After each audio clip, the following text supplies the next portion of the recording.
ಕಾಂಗ್ರೆಸ್ ಪಕ್ಷ ನಾಗೇಂದ್ರ ಅವರನ್ನು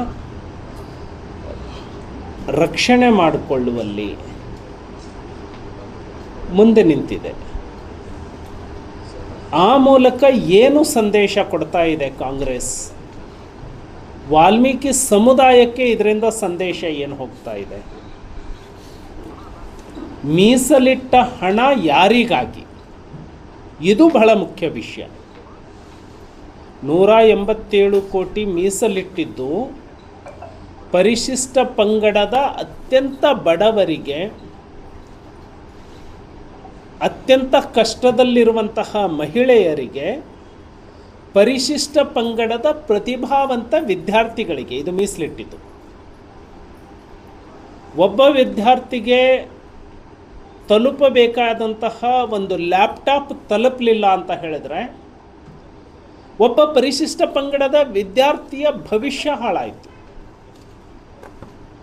ಒಬ್ಬ ಬಡವ ನಿರುದ್ಯೋಗ ಯುವಕ ಒಂದು ಸಣ್ಣ ಉದ್ಯೋಗ ಮಾಡಬೇಕು ಅಂತ ಹೇಳಿದ್ರೆ ಆ ಸಣ್ಣ ಉದ್ಯೋಗದಿಂದ ಅವನು ಬದುಕಿನ ಕನಸು ಕಟ್ಕೊಂಡಿರ್ತಾನೆ. ನಾಗೇಂದ್ರ ಅವರು ಖರೀದಿ ಮಾಡಿದ್ದು ಲ್ಯಾಂಬೋರ್ಗಿನಿ ಕಾರು.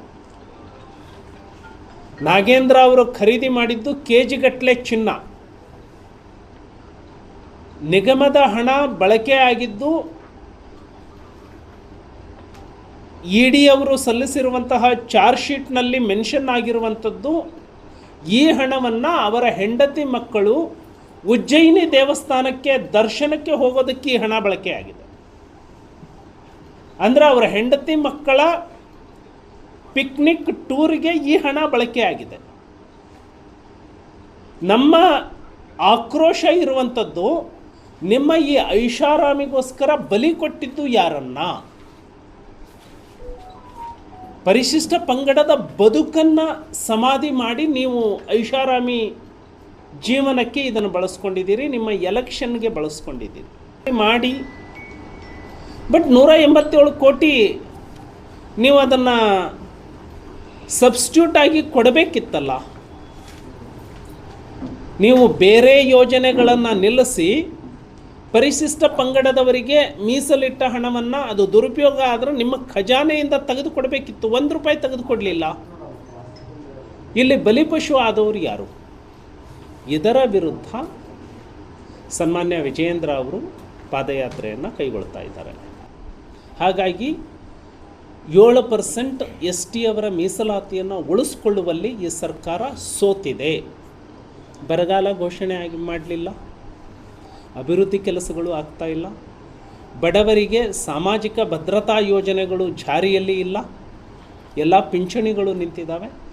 ಈ ಎಲ್ಲ ವೈಫಲ್ಯಗಳನ್ನು ಇಟ್ಕೊಂಡು ಪಾದಯಾತ್ರೆ ನಾವು ಮಾಡೋರಿದ್ದೀವಿ. ಸನ್ಮಾನ್ಯ BY ವಿಜೇಂದ್ರ ಅವರ ನೇತೃತ್ವದಲ್ಲಿ ಇಡೀ BJPಯ ಎಲ್ಲ ತಂಡ ಒಟ್ಟಾಗಿ, ಎಲ್ಲ ನಾಯಕರು ಒಗ್ಗಟ್ಟಾಗಿ ಪಾದಯಾತ್ರೆಯನ್ನು ಮಾಡ್ತವೆ. ಈ ಸರ್ಕಾರ ಇನ್ನು 1.5 ವರ್ಷ ತಾನು ಪ್ರಣಾಳಿಕೆಯಲ್ಲಿ ಹೇಳಿರುವಂತಹ ಎಲ್ಲ ಅಂಶಗಳನ್ನು ಜನತೆಗೆ ಮುಟ್ಟಿಸಬೇಕು, ಭ್ರಷ್ಟಾಚಾರ ರಹಿತವಾಗಿ ಆಡಳಿತ ಕೊಡಬೇಕು, ಸರ್ಕಾರದ ವೈಫಲ್ಯ ಅದರ ವಿರುದ್ಧ ನಾವು ಹೋರಾಟ ಮಾಡ್ತೇವೆ ಅಂತ ಹೇಳಿ ನಾವು 1ನೇ ತಾರೀಕಿನಿಂದ ಸನ್ಮಾನ್ಯ ವಿಜಯೇಂದ್ರ ಅವರ ನೇತೃತ್ವದಲ್ಲಿ ಪಾದಯಾತ್ರೆಯನ್ನು ಮಾಡ್ತಾ ಇದ್ದೇವೆ.